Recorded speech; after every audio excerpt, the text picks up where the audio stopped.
আচ্ছা মা, তুমি আমাকে একটা কথা বলো। এই যে তোমার তো দুইটা মেয়ে আছে, একটা মেয়ে তো বিয়ে হয়েছে।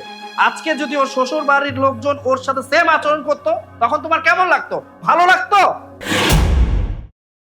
তো মজা করে খা খা খা খা, তুই না খাইতে চাইছিস? দাও মা, আরো বেশি করে দাও। দাও না। আরো দাও। খা খা খা খা খা মা। তুমি এটা কি করছো? খাও মা, খাও খাও। তুমি দেখো তো কেমন হয়েছে, খাও। থাক মা, তোমার আর অভিনয় করতে হবে না। আমি দূরে থেকে সবকিছুই দেখেছি। তুমি কি করে করতে পারলে তোমার বৌমার সাথে এমন একটা কাজ? মা, তুমি একটা কথা বলো তো, আজকে যদি তোমার এই বৌমার জায়গায় তোমার মেয়ে থাকতো, তুমি কি সেম কাজটা করতে পারতে? কখনোই করতে পারতে না। আর মা, আমি তো সবকিছুই দেখলাম।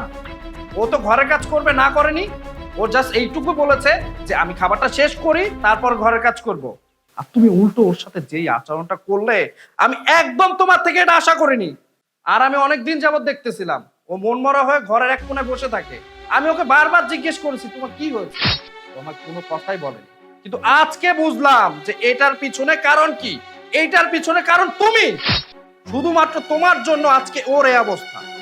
আচ্ছা মা, তুমি আমাকে একটা কথা বলো। এই যে তোমার তো দুইটা মেয়ে আছে, একটা মেয়ে তো বিয়ে হয়েছে।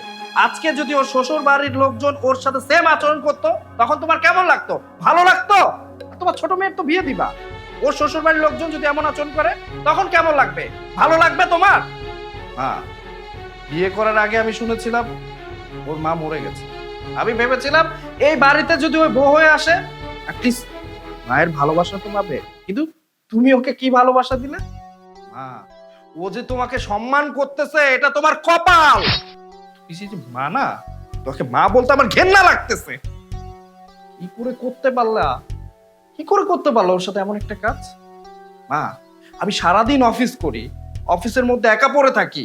আমি ভেবেছি আমার বউটা যদি বাসায় থাকে, তুমি ওকে মেয়ের মতো দেখবে।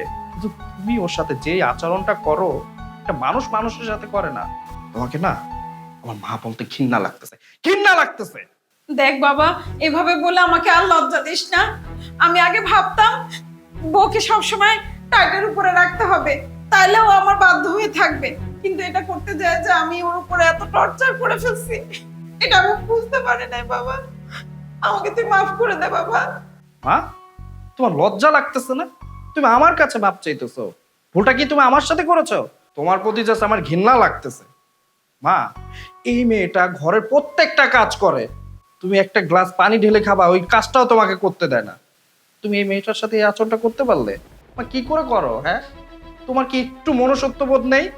তোমারও তো দুইটা মেয়ে আছে, ওদের সাথে যদি এই আচরণটা করতো কেউ, তখন তোমার কেমন লাগতো? মা শোনো, ক্ষমা যদি চাইতে হয় তুমি তোমার বৌমার কাছে চাও, আমার কাছে না। বৌমা, আমি তোমার সাথে অনেক অন্যায় করে ফেলেছি, তুমি আমাকে মাফ করে দাও। আমার তো মা নেই।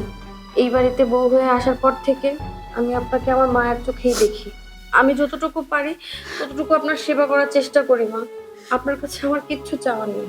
আপনার কাছে শুধু আমার একটাই চাওয়া, যে আপনি আপনার ছেলের বউ হিসেবে না, আমাকে আপনার নিজের মেয়ের মতো করে মনে করেন।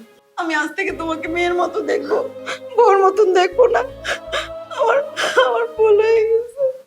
আরে হইছে হইছে, এখন কি আমি দাঁড়ায় দাঁড়ায় মামের আহ্লাদ দেখবো নাকি? আমি অফিস থেকে আসছি, আমার ক্ষুধা লাগছে, খাইতে দিবা না? আচ্ছা এক কাজ করো, তুমি ফ্রেশ হও, আমি খাবার দিচ্ছি। না, তোমার খাবার দিতে হবে না, আমি খাবার দিব। এই যা, তুই ফ্রেশ হয়ে আয়, আমি খাবার দিচ্ছি। আর এখন থেকে আমাকে ঘরে খাবার দিতে হবে না, আমরা সবাই একসাথে বসে খাবো। খাও মা। বন্ধুরা, আমাদের ভিডিওটি কেমন লেগেছে অবশ্যই কমেন্টে জানাবেন। আর ভিডিওটা লাইক, কমেন্টস এবং শেয়ার করে দিবেন। আর নিত্য নতুন ভিডিও পেতে আমাদের পেজটা অবশ্যই ফলো করে দিবেন।